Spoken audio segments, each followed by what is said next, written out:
BronxNet. Your voice, your views, your vision. The views and opinions expressed on this program are those of the participants and do not reflect the views of BronxNet or the program underwriters. Hello and welcome to an all-new Open 2.0. I'm your host Melinda, and today we have an amazing show for you. First, we'll introduce you to the future of music with a pianist/music producer. Then we'll introduce you to a Truman High School teacher by day and a hard-hitting Channel 12 news reporter by night. Finally, we'll introduce you to a young teen who's ready to take the music world by storm with just her and her guitar. All that is coming your way here on Open 2.0.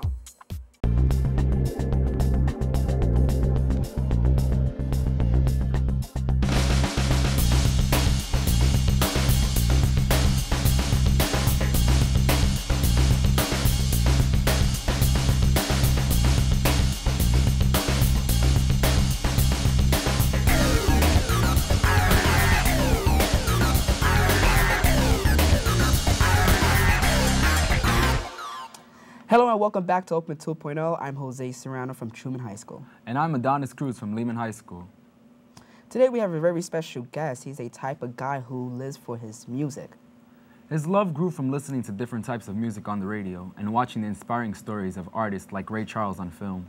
Please welcome to the show the talented songwriter, producer, and composer, Eddie Baldwin. How are you doing, sir? Hello. How are you doing? Thank you for coming to Open 2.0. So before we talk about, how you started, let's talk about how was your childhood like?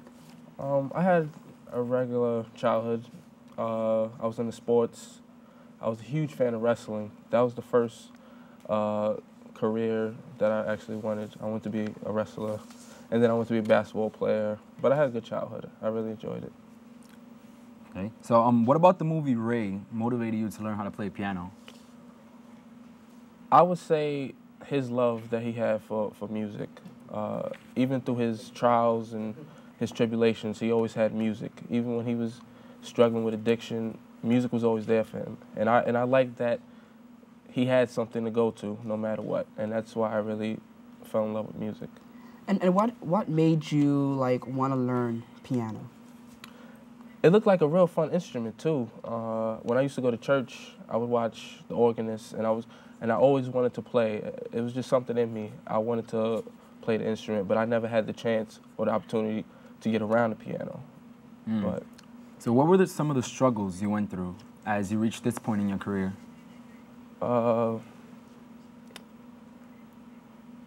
Teaching myself, that was pretty hard. That was one of the hardest things, actually.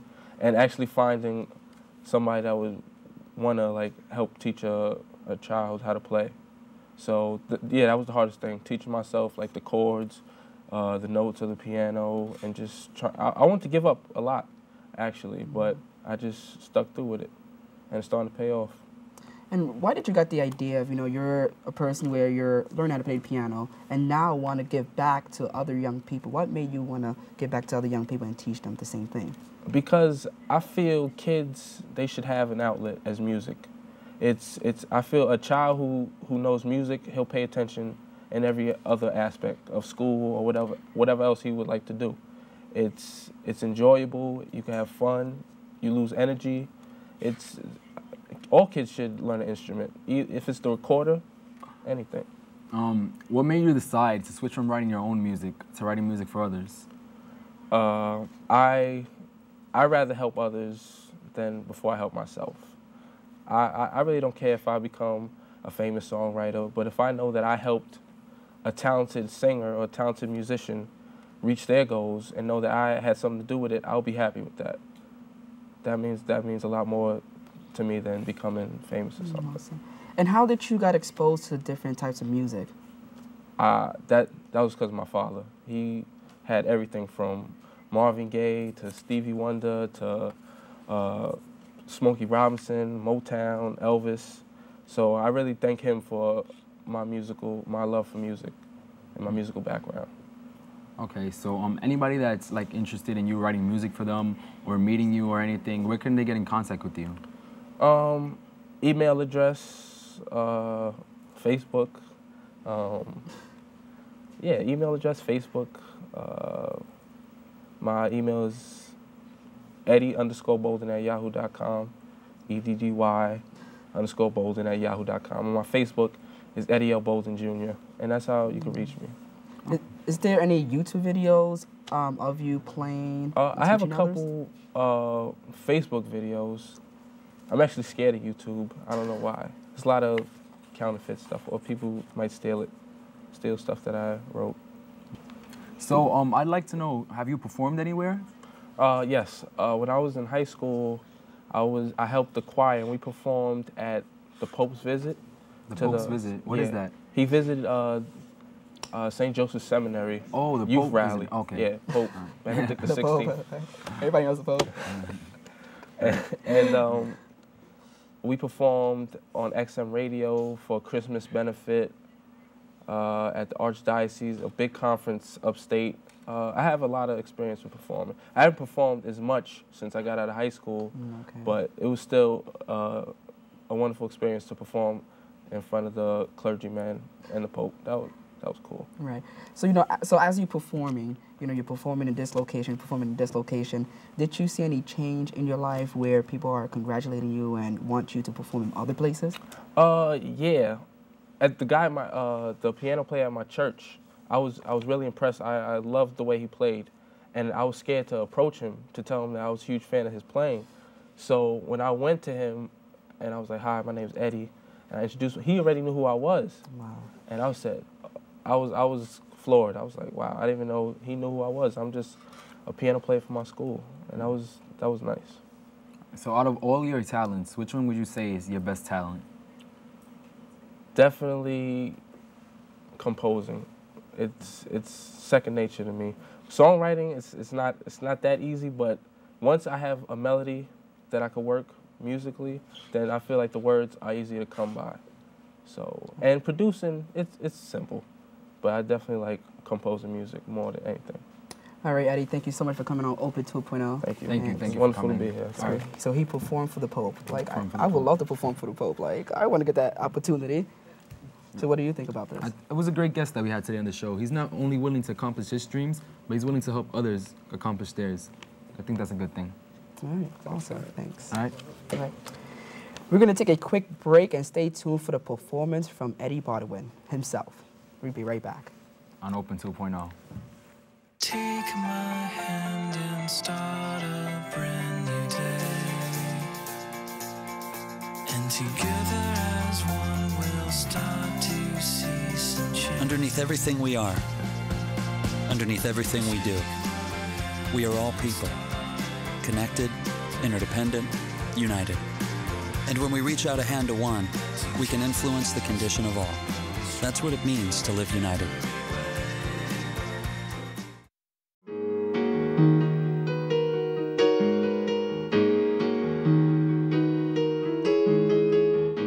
Good morning, good evening. I'd like to welcome you to a place unknown no more. I call it the upper room. So come on, enjoy yourself. Leave all bad thoughts behind. Allow my music to fill your mind as you enter the upper room.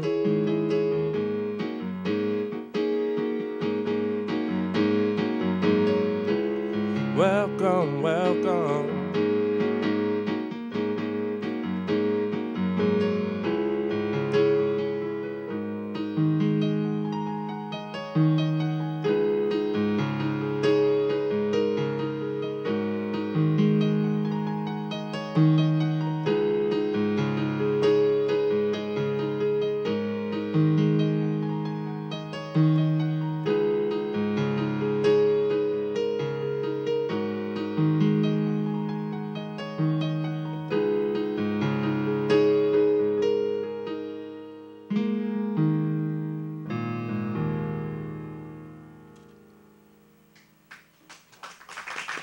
Thank you.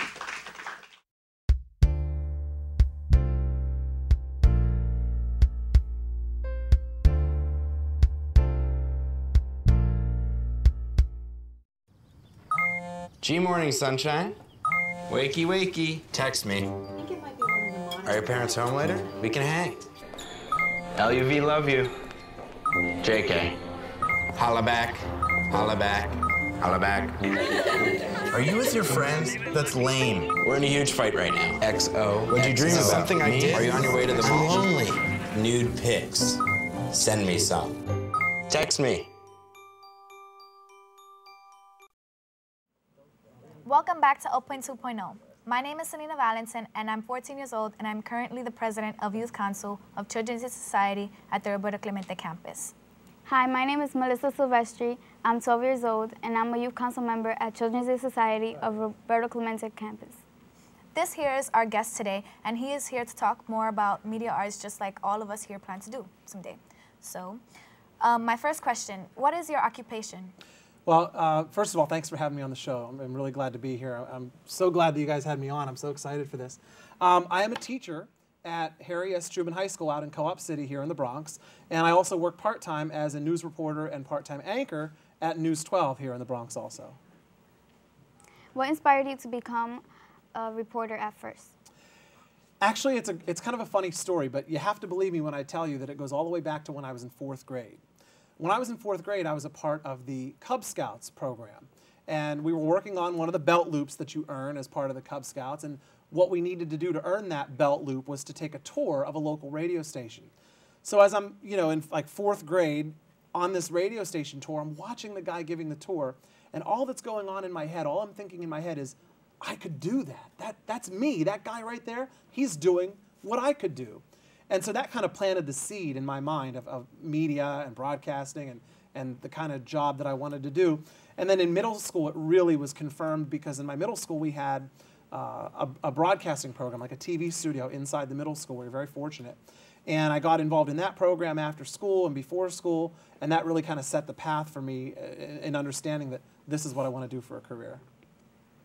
And what has this job taught you so far? It's taught me a lot of things. I mean, I could feel like I could write a book about all the things I've learned as a teacher and as a news reporter. But one of the biggest lessons I think I got out of all of it, a couple of lessons. Number one, I think you learn that everybody has a story. There was a gentleman who worked for CBS News named Steve Hartman who used to produce a segment called Everyone Has a Story. And he would literally throw a dart at a map, go to that town and flip through the phone book and call somebody and do a whole profile of that person. And they were all interesting. They were all fascinating. I was glued to the television set every time I would watch one of his segments.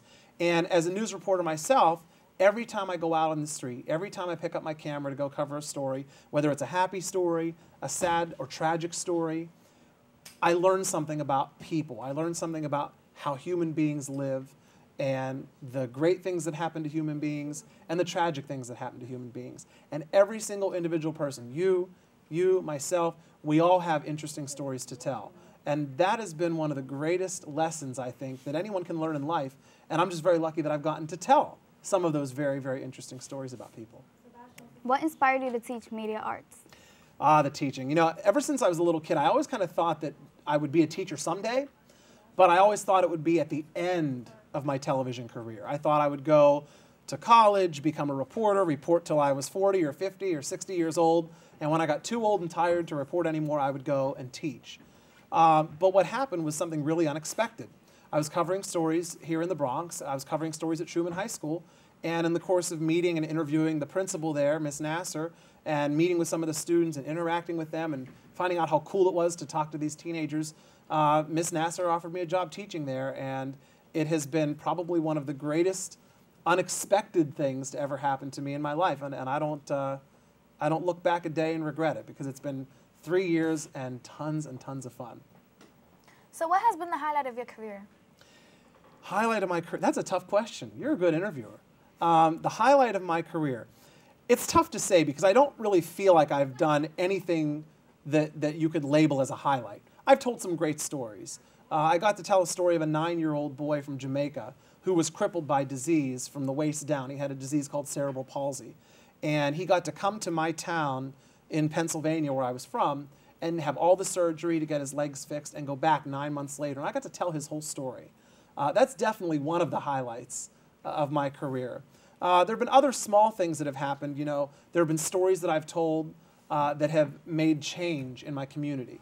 One time a family from New Orleans who was left homeless after Hurricane Katrina came to my hometown and moved into a home that they had purchased as a vacation home. 25 members of their family. And because I was able to tell their story, hundreds of people from the community came with donations, with clothing, with food to help take care of this family in their time of need. And it was all something that happened as a result of me being able to just tell their story. So is that a highlight? Maybe. I don't know. I don't necessarily think of it as a highlight, but there have been a lot of really great stories I've been very lucky to get to tell. What has been an obstacle in your career? What has been an obstacle in my career? Well, it depends on which career we're talking about. If we're talking about the news reporting career, I think one of the biggest obstacles I faced really was the fear of being on camera. I never was really worried about being on camera, but in this business, believe it or not, businesses and bosses in the news business are very worried about how you look. They want you to have a certain look. I don't consider myself to be an overly attractive person. My friends used to tease me and tell me I had the perfect face for radio. Figure that one out. So I think that's been an obstacle. You know, do I have the right look that broadcasters and news people are looking for? That was a big obstacle in my television career. I've been lucky that, you know, it hasn't stopped me so far. In the teaching career, I think the biggest obstacle has really been learning how to be a good teacher. I didn't go to college for teaching. I went to college to be a journalist. So just really learning how to connect with kids, connect with young people, and work with them on a level that we get along with each other. And so far, knock on wood, it's been a good experience, but definitely something I've had to spend a lot of time focusing on learning. So what has been the most interesting story that you've ever covered? Oh, boy. Probably the 9-year-old Jamaican boy was one of them. Another one that I got to do that was very interesting was right after we were shortly into the war in Iraq. And I was able to go to Marine Corps boot camp down in South Carolina and spend a week where the Marine Corps actually allowed me to interview 4 young men and women who were going through boot camp. They were learning to become Marines. And the whole point of the story was to figure out why, at a time when young people know, if I join the military, I am going to go to war. There was no question about it, that they were going to go to a theater of war. And so I got to explore a story about why young people are still signing up for the military, even though they know they have to go to war. Well, thank you so much, Dave Roush, for your time. Thank you. It's been a ton of fun. Thank you for having me. Stay tuned for more Open 2.0. We'll be right back. It's very vital that the community be involved with these types of productions. It introduced me to the operations of camera, about field production. It was like an extended version of going back to school for me. I think BronxNet brought it out of me. But BronxNet is a very good source for the regular citizen to just have that opportunity. It's for the community to be utilized by the community. To present their side, their story through communications and through the television medium. Voice your support to keep the channels open and strong. Online, visit BronxNet.org and click on Support Public Access Television and sign the letter to your local representatives. Our voices will be heard. Let's keep the channel open and stay strong. Hello and welcome back to Open 2.0. I'm your host, Beverly Molina. And I'm your host, Adonis Cruz. Today we have a special music treat. From birth, music has molded this young new artist. Her talent has evolved as she's gone through life, from the keyboard to the guitar. Please welcome to the show, Chelsea Baez. Hi, nice to meet you. Nice Thanks to for meet you coming. too. Nice to meet you. So when did you first realize that you wanted to be a musician? I think I first realized I wanted to be a musician when, ever since I could talk, ever since I can walk, I grew up watching Soul Train. And what I would do is I would stand in front of my TV, I would learn all the dance moves all the dancers do, I would sing all the songs that the singers do. So I think from then on out, I realized that I just wanted to keep developing, keep on singing, get into different instruments, and just have fun with it. Are there any artists that have inspired you? Yes. One of them definitely includes Christina Aguilera. I love her voice. She can hit all the notes in the world. She has so much class. I love her style. Alicia Keys, probably for the same reason. She's so down to earth and calm, and she inspires me a lot. So do you have any favorite songs by those artists? Especially since I just watched Burlesque. So the songs that Christina Aguilera sang and wrote for that movie. She was amazing, and I love the song that she first sang in the movie, which is called Something's Got a Hold on Me. And it's just so passionate and so real, and you can just tell that it's actually her, not even the character, herself as a person that's speaking through the camera. And Alicia Keys, No One. I love that song. What did you find easier learning, the guitar or the keyboard? I would have to say the guitar.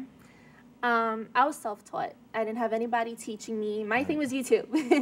YouTube is magic. YouTube just saved my life when I wanted to learn guitar. I think it's just easier just with the frets and learning the strings, and it's a lot less complicated to me, and I think it just comes naturally to me because the guitar has always been close to my heart. So what do you enjoy more, playing music or actually singing? Singing the music, because I can give more of my personality into it. I can go crazy if I want to. I can be more mellow if I want to. I can stay calm if I want to. I can just bring a whole bunch of personalities that I have in myself out onto the stage or wherever I am. Have you ever felt discouraged to purchase a career in music? I think everybody has those doubts sometimes. It's always hard to get into the music business because there's so much competition. You always have to be ready for rejection. And sometimes it's hard to deal with that kind of rejection, but I feel like if you can pull through it and you can be strong, you can do it, and that's exactly the way I feel. Okay. So 5 years from now, where do you see yourself? Oh boy. I think I see myself still playing my music, still singing, but I really want to get into the veterinary field. I love working with animals, so I think that's the career I'm headed towards with my music on the side, just so I can have a release from work. Okay. What do you see in your future? What I see in my future is me running my own veterinary practice. I want to own a big house. I want to be able to just experience life, travel everywhere without any limitations. Basically, I just want to see the world. Okay. So, in your music career, what can you say was the biggest challenge that you faced so far? I guess it would have to be having the confidence in myself to do what I want to do and be comfortable in my own skin. Everybody has those insecure moments, so knowing that I've had those, it just made me push that much harder to want to sing, to want to get better, to want to improve, and just to keep improving. All right. At what age did you basically start learning to play the guitar? Because I actually tried myself, and it is kind of hard. That's true. It is kind of hard because after a while, when you first start playing, your fingers hurt like crazy because you just want to keep practicing. You don't want to stop until you're like perfect. But I started playing guitar probably maybe 6 months ago. I started dabbling into it. I got the guitar I have now, which I've had for a long time. But then before that, I had another guitar, and I started dabbling into it. But then I was younger then, so I was like, okay, give up. I don't want to do this anymore because it's too hard. But now that I'm older, I feel like I appreciate it more. So you feel that through music you have like an escape, like an outlet where you can be whoever you want to be. Yeah. Sort of like an actor would feel on a stage. Yeah. So to speak. Can you like elaborate on that more? Well, not only do I sing and play guitar, I also dance. And in my dancing is where I do more of my performances. When I dance and just be on stage, it's not even me dancing. It's just me looking at the people's faces and how much they smile when they look at me dance. Knowing that I have that effect on people just gives me such a smile. It just makes me feel so happy, and it makes me feel that I've done my good deed for the day. Thank you for coming. It was a pleasure having you. Thank you for having me. I had so much fun. Stay tuned on Open 2.0 because we have a live performance coming to you by Chelsea Baez. Chelsea Baez.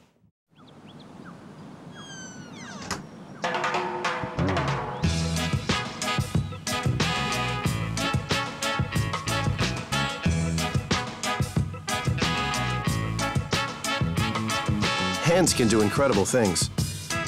Now they can even help save a life with hands-only CPR. If you see an adult suddenly collapse, just call 911, then push hard and fast in the center of the chest until help arrives. Learn more at handsonlycpr.org.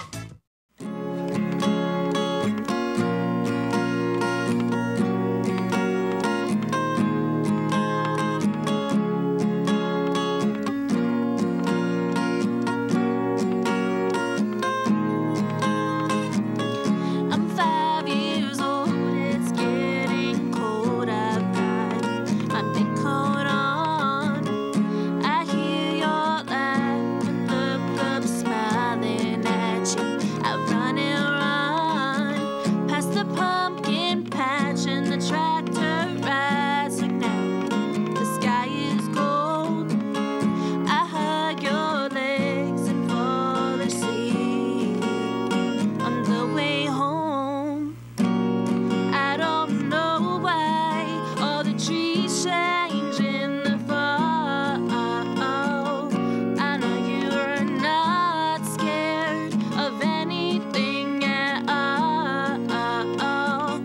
Don't know if Snow White's house is near or far away, but I know I had the best day with you today.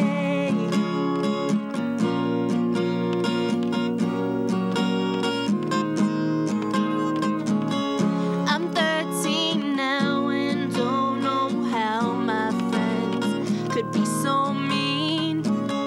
I come home crying and you hold me tight and grab the keys, and we drive and drive until we found a town far enough away, and we talk and window shop till I've forgotten all their names.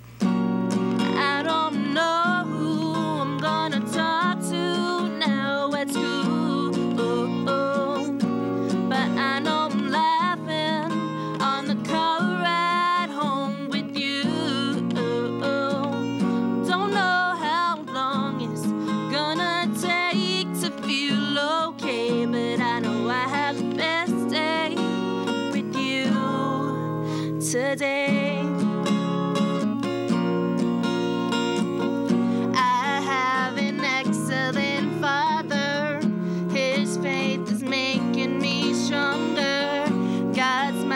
My little brother, inside and out, he's better than I am. I grew up in a pretty house, and I had space to run, and I had the best days with you. There is a video I found from back when I was 3.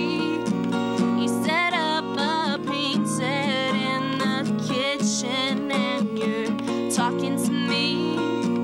It's the age of princesses and pirate ships and the 7 dwarfs.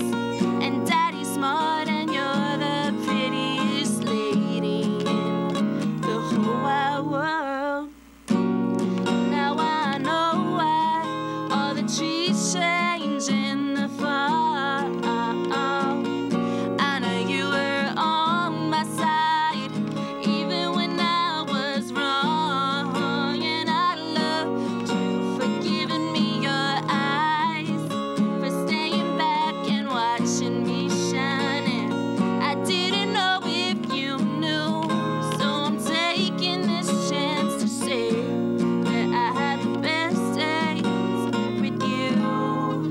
Today.